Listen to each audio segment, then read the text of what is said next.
Students, gravitational field से मुराद हमारे पास अर्थ के इर्द गिर्द वो इलाका है जिसमें अर्थ जो है वो चीज़ों को अपनी तरफ अट्रैक्ट कर सकते हैं। इसको हम ग्रेविटेशनल फील्ड कहते हैं। और ज़ाहिर बात है जिस कुव्वत के साथ वो चीज़ों को अपनी तरफ अट्रैक्ट करते हैं उसको हम यूनिवर्सल ग्रेविटेशनल फोर्स कहते हैं, जो कि हमारे पास हमेशा दो मासेस के दरमियान मौजूद होता है। तो चैप्टर के स्टार्ट में हमने यूनिवर्सल ग्रेविटेशनल फोर्स को मैथमेटिकली लिखा था कि F = G, mass of earth, किसी भी ऑब्जेक्ट का मास जो कि अर्थ के सरफेस के आसपास है और डिवाइड बाय अर्थ के सेंटर से लेकर उसके तक का जो फासला है उसको हमने कुछ इस तरह लिखने की कोशिश की थी। अगर आप इसको डायग्राम से बनाने की कोशिश कर ले इक्वेशन को समझने की, तो ये हमारे पास मास ऑफ अर्थ है, इसके सेंटर से लेके यहाँ पे कोई ऑब्जेक्ट वगैरह आपके पास पड़ा है जो कि अर्थ सरफेस की कोई आसपास है, तो इनके दरमियान जो फासला है इसको हम आर कहेंगे। अगर ये अर्थ सरफेस के ऊपर है तो इसको फिर हम रेडियस ऑफ अर्थ भी कह सकते हैं, यानी कि अगर ज़्यादा दूर नहीं है तो आप इसको रेडियस ऑफ अर्थ भी कह सकते हैं, जिसको हम कैपिटल RE या स्मॉल REC। और ये हमारे पास मास ऑफ अर्थ है और ये हमारे पास किसी भी ऑब्जेक्ट का मास है। तो इन दोनों के दरमियान हमारे पास यूनिवर्सल ग्रेविटेशन लॉ के मुताबिक जो फोर्स है जिसकी वजह से वो चीज़ों को अपने अर्थ जो है अपने सेंटर की तरफ अट्रैक्ट करते हैं, तो वो इस फोर्स के बराबर है। ठीक है, जो कि इस फोर्स को हम वेट भी कह सकते हैं, यानी कि इस फोर्स को आप वेट भी कह सकते हैं। तो मैं इसको इस तरह भी लिख सकता हूं। और हम जानते हैं कि हमारे पास जो वेट है वो W = mg के बराबर है।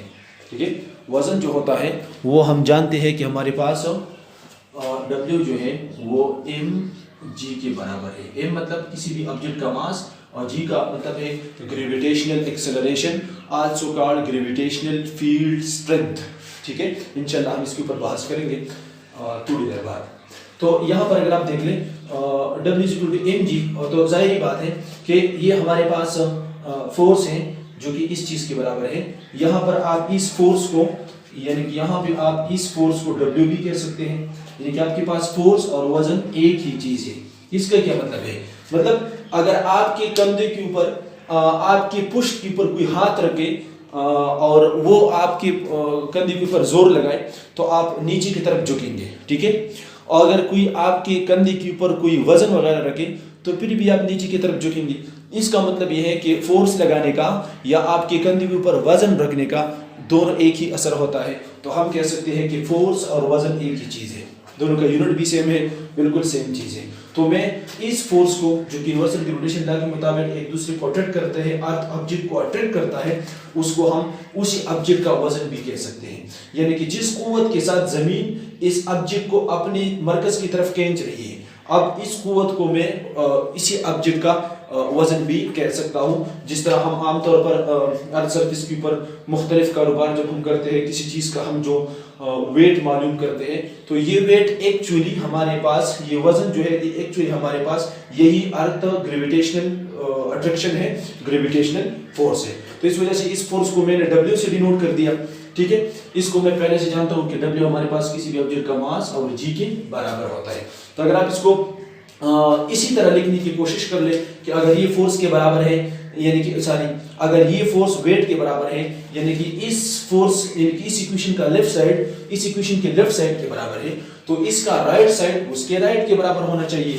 तो अगर आप राइट में देखिए तो स्मॉल m इधर भी नजर आ रहे हैं और यहाँ पर भी स्मॉल m नजर आ रहे हैं। सिर्फ g जो है वो यहाँ पे जो भी टर्म्स है वो हम g के बराबर ले सकते हैं। तो मैं लिख सकता हूँ कि हमारे पास जो g है, मास ऑफ अर्थ है और r² है, इसको मैं अलग लिखूंगा और m को मैं अलग लिखूंगा। ठीक है, अब मैं W अपने जगह पे, इस m की जगह मैं इस m को पहले लिखता हूँ, इस m को मैं पहले लिखता हूँ और g me/r² की जगह में स्मॉल g लगाता हूँ। क्यों लगा लिया यार, समझ आ गई किस तरह मैंने क्यों लगा लिया, इसकी जगह मैंने g क्यों लगा लिया? मैंने स्टार्ट लिया इधर से कि हमारे पास जो ग्रेविटेशनल फोर्स है वो F = G m/r², जिसको हम कह सकते हैं, अगर मैं मास ऑफ अर्थ कंसीडर कर लूं, इसके सरफेस के ऊपर कोई ऑब्जेक्ट कंसीडर कर लूं और दोनों के दरमियान जो फासला है वो हम रेडियस ऑफ अर्थ कंसीडर कर ले, तो मैं यहाँ पर RE² लिखूंगा। ठीक है, ये हमारे पास जनरल फॉर्म है यूनिवर्सल ग्रेविटेशनल लॉ का। अब अगर हमारे पास हम कहते हैं कि अगर किसी सरफेस के ऊपर आप मौजूद हैं तो इसी ग्रेविटेशनल फोर्स को हम वेट भी कह सकते हैं। तो जब हम फोर्स को वेट कह सकते हैं तो हम जानते हैं कि हमारे पास जो वेट है वो mg के बराबर है। ये तो मैं जानता हूँ। जब इस इक्वेशन का लेफ्ट साइड फोर्स है और उस इक्वेशन का लेफ्ट साइड वेट है और ये दोनों एक जैसे हैं, इन दोनों को आप एक जैसी कह सकते हैं, इक्वल ले सकते हैं, तो जाहिर बात है इस इक्वेशन का और इस इक्वेशन का राइट साइड और राइट साइड भी बराबर होगा। तो उसको बराबर करने के लिए मैंने क्या किया, यहाँ पे मुझे m नजर आ रहे हैं और यहाँ पर भी मुझे स्मॉल m नजर आ रहे हैं, तो स्मॉल m को मैंने सेपरेट कर दिया। वहां पे g रहता है और यहाँ पर g me/r स्क्वायर, यानी कि इन तमाम को आप g से रिप्लेस कर सकते हैं, जो कि हम इंशाल्लाह इस लेक्चर में बाद में हम इंशाल्लाह सेपरेट करने की और इसके बाद इसमें वैल्यूज पुट करने की और वैल्यूज g की वैल्यू निकालने की, जो कि 9.8 है, इंशाल्लाह हम निकालने की इसको कोशिश करेंगे। ठीक है, तो मैंने जो m था उस इक्वेशन के मुताबिक बनाने के लिए m को सेपरेट कर दिया और g me divided by r square जो भी टर्म है ये पूरा हमारे पास g के बराबर आता है। तो अब हम कह सकते हैं कि इक्वेशन हमारे पास ये दोनों एक जैसे हैं। ये हमारे पास तब एक जैसे होंगे जब हम अर्थ के सरफेस या सरफेस की कुछ रेंज है, कुछ आसपास हम मौजूद हैं, तो फिर हम इस ग्रेविटेशनल लॉ को यानी इस ग्रेविटेशनल फोर्स को किसी भी ऑब्जेक्ट का वजन भी कह सकते हैं। अगर आप इस फार्मूले से अगर आप किसी ऑब्जेक्ट का वजन मालूम कर लें और अगर आप यूनिवर्सल ग्रेविटेशनल लॉ से उनके दरमियान अट्रैक्शन फोर्स मालूम कर लें तो दोनों का जवाब आपको सेम मिलेगा।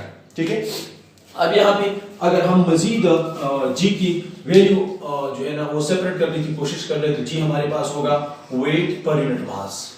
अगर मैं इस मास को यूनिट मास कहूँ तो ये हमारे पास weight per unit mass, gravitational field strength.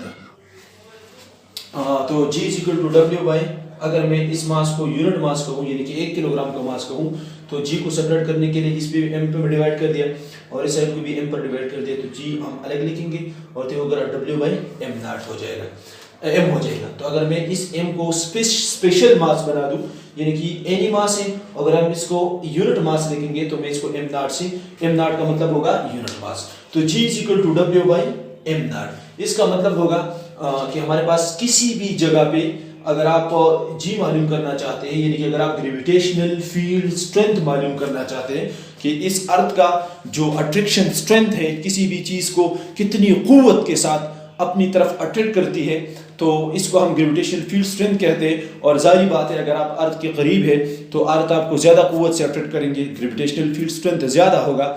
अगर आप दूर है तो अर्थ आपको कमज़ोरी से और कम कुव्वत से अट्रैक्ट करेंगे, तो आपका जो अर्थ का जो ग्रेविटेशनल फील्ड स्ट्रेंथ होगा वो कम होगा। ठीक है, तो यहाँ से हम मालूम कर सकते हैं कि अगर आप किसी भी पॉइंट के ऊपर अर्थ के सरफेस से ऊपर स्ट्रेंथ मालूम करना चाहते हैं ग्रेविटेशनल फील्ड का, तो आप क्या करेंगे, वहां पर वेट मालूम करेंगे और आप जो ऑब्जेक्ट लेंगे ना वो यूनिट मास लेंगे, यानी कि आप 1 किलोग्राम का ऑब्जेक्ट लेंगे और वहां पर आप उसका मास वेट जो है वो चेक करेंगे, आपको जो वेट मिल जाएगा तो अगर ज्यादा हो तो ग्रेविटेशनल फील्ड स्ट्रेंथ ज्यादा होगा, अगर कम हो तो ग्रेविटेशनल फील्ड स्ट्रेंथ हमारे पास कम होगा। तो इससे हम बड़े आसानी से मालूम कर सकते हैं किसी भी पॉइंट पर जमीन के सरफेस से ऊपर, तो आप जितना दूर जाएंगे तो वेट पर यूनिट मास कम होगा, ग्रेविटेशनल फील्ड स्ट्रेंथ कम होगी।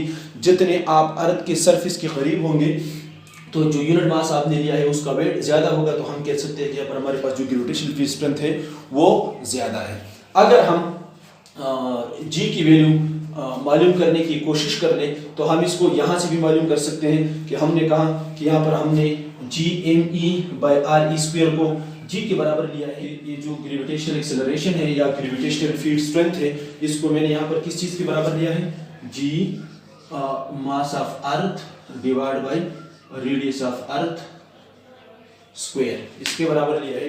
तो अगर आप इसमें वैल्यूज पुट कर लें तो आप जी की वैल्यू जो है वो बड़ी आसानी से निकाल सकते हैं, जिसको मैंने इंशाल्लाह इसी लेक्चर में मैंने निकाला है और आप इसको चेक कर सकते हैं। तो इस तरीके से भी हम जी की वैल्यू निकाल सकते हैं और ग्रेविटेशनल लॉ को इस्तेमाल करते हुए हम इस तरह हमारे पास जो फार्मूला है F is equal to G mass of earth, किसी भी ऑब्जेक्ट को आपने कंसिडर किया हुआ है जो कि यहाँ पे पड़ा हुआ है तो आप इसको स्मॉल मास का नाम देंगे, और पहला जो हम जिस प्लेनेट के ऊपर मौजूद है तो उसको हम अर्थ का नाम देंगे। तो यह हमारे पास मास ऑफ अर्थ होगा, ये किसी भी ऑब्जेक्ट का मास होगा और इन दोनों के दरमियान जो फासला है उसका हम स्क्वायर लेंगे तो ये होगा। ठीक है, फिर हमने कहा था कि अगर आप अर्थ के सरफेस के आसपास है तो इस यूनिवर्सल ग्रेविटेशनल फोर्स को आप वेट भी कह सकते हैं।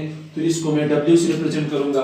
ठीक है, G में अपनी जगह पे लिखूंगा, मास ऑफ अर्थ लिखूंगा, किसी भी बॉडी का जो आपने कंसिडर किया है उसका मास लिखूंगा, और दोनों के सेंटर्स तक जो फासला है उसका हम स्क्वायर लेंगे अकॉर्डिंग टू द फार्मूला।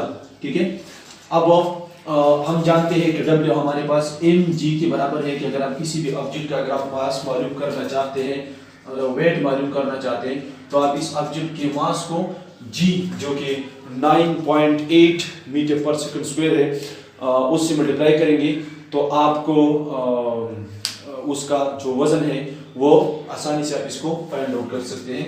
ये हम इंतहाई बेसिक से जानते हैं कि mass multiplied by gravitational acceleration, तो आपको वेट मिल जाएगा। अगर आप किसी और प्लेनेट पे मौजूद हैं तो आप इस कांस्टेंट मास को उसी प्लेनेट की ग्रेविटेशन एक्सेलरेशन से ज़रब देंगे तो आपको उसी प्लेनेट के ऊपर वेट मिल जाएगा। तो हम कह सकते हैं कि वेट जो है वो चेंज होता है और मास हमारे पास चेंज नहीं होता। तो यहाँ पर मैंने वेट की जगह मास और जी लगा दिया, इज इक्वल टू अपने जगह पे G mass of earth small body mass divide by R square. एक m को मैं एक m से कैंसिल आउट करूंगा तो मेरे पास आ जाएगा g वैल्यू। यहाँ पे मैं वैल्यूज पुट करता हूँ, पुट वैल्यूज। अगर मैं इस इक्वेशंस में इक्वेशन x में अगर हम वैल्यूज लगाएंगे तो हमारे पास जो g की जो हम वैल्यू निकालने की कोशिश करेंगे तो g equal to capital G, जिसकी वैल्यू हम ऑलरेडी जानते हैं 6.67 10 पावर -11, ये कैपिटल G की वैल्यू है। मास ऑफ अर्थ की वैल्यू भी मुझे याद है, आपको भी याद रखना चाहिए 6×10⁻24 और divide by radius of earth की वैल्यू भी मुझे याद है 6.64 10 पावर 6। आप इसका स्क्वायर लेंगे तो ये दो मरतबा मल्टीप्लाई करेंगे, इसको आप 6×12। ठीक है, जितने 10 पावर्स है इसको आप एक साथ लिखेंगे और जो 10 पावर्स के अलावा है उसको आप एक साथ लिखेंगे। तो मैं एक स्टेप और लिखने की कोशिश करता हूँ 6.67। ठीक है, इसके साथ हमारा दूसरा टर्म आ जाएगा 6, तो ज़रूरी 6 10 पावर -11 और 10 पावर 24 को मैं एक साइड पे लिखूंगा 10 पावर -11 ज़रूरी 10 पावर 24। ठीक है, ये रहता है। तो 6.64 के ऊपर स्क्वायर है तो इसको मैं दो मरतबा लिखूंगा 6.64 ज़रूरी 6.64, इसका स्क्वायर खत्म और 10 पावर 6 दूनी 12। तो ये 10 पावर 6 दूनी 12 जब ऊपर जाएगा तो हमारे पास 10 पावर -12 हो जाएगा। ठीक है, तो अगर हम इसको यहाँ पे देख लें 24 में से अगर आप 12 निकालेंगे तो 12 ही रह जाएगा, और अगर आप 12 से 11 मजीद निकालेंगे मैं लिखूंगा ये जो हमने डिवाइड मल्टीप्लाई किया इससे हमें मिलेगा 98.8 और 24 में से 12 निकाले तो 12 रहता है, 12 में से 11 मजीद निकाले तो 10 ही रहता है, यानी कि 10 पावर। ठीक है, तो ये हमारे पास जी की वैल्यू आ जाएगी।